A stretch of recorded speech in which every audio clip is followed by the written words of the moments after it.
Hey honey child, welcome back to my YouTube channel. If you're here for the first time, honey child, you're welcome. Just don't forget to hit that subscribe button, that post notification bell, so you can be notified every time a honey posts a video. And if you are a returning subscriber, thank you so much for deciding to watch yet another video. In today's video, it's going to be a quick video. I'm going to be talking about how you can send back money, back to your country as an ESL teacher in China.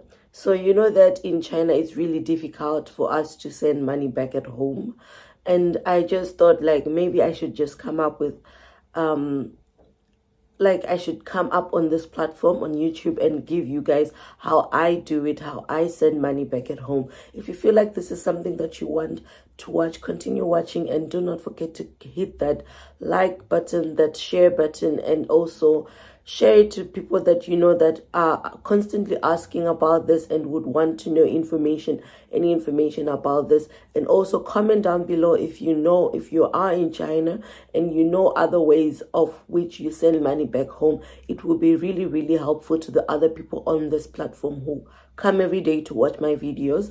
And also, if you haven't subscribed to the channel, please do consider joining the family. I normally do videos about my life here in China and how I survive this life in China as an expat in China, and also give other people tips on how I got a job and teaching in China, etc. And also I make vlogs of my day-to-day life, so you get to see that how I live my life here in China, and also how you can also become an English teacher here in China.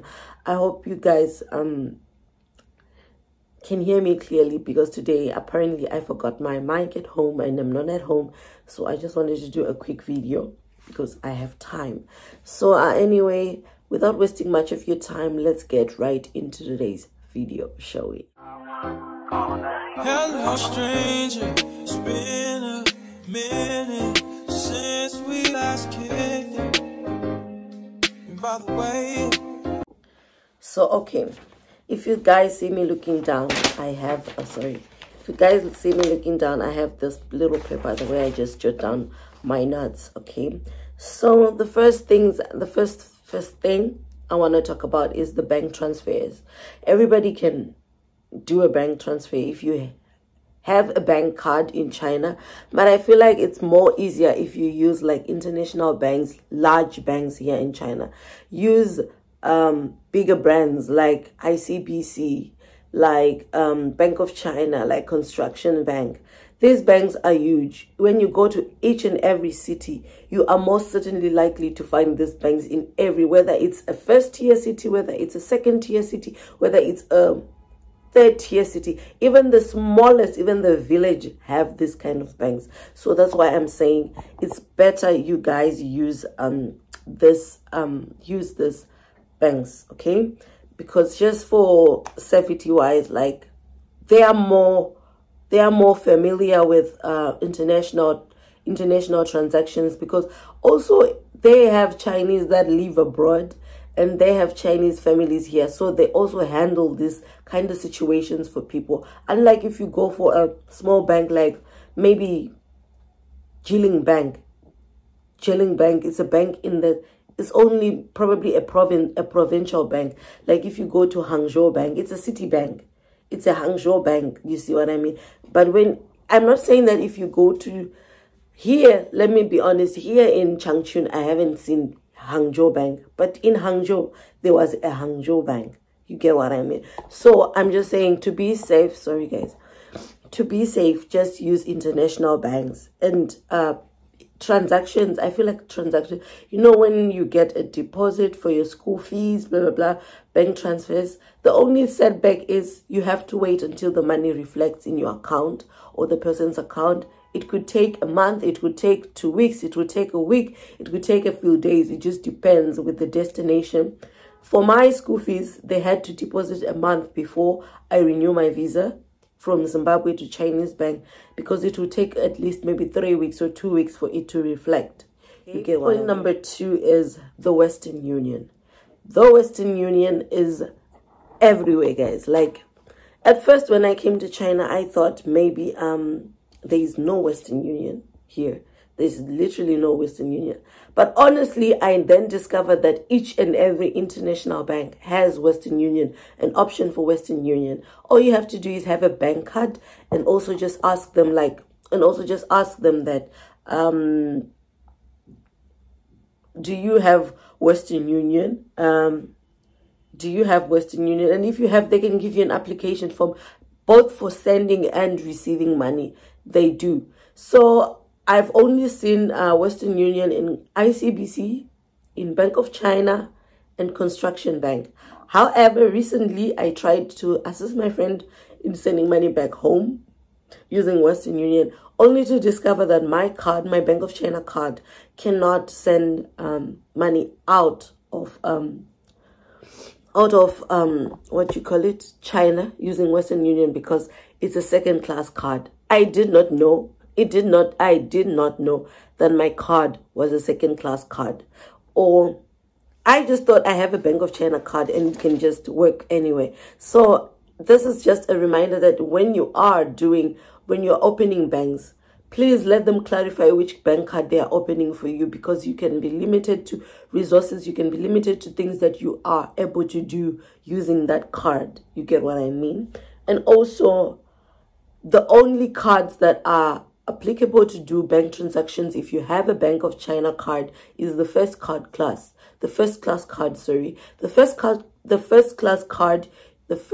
card you can get to send money, all the benefits. And I feel like for the second class, it's limited. I didn't get also, sorry guys, I didn't also get to ask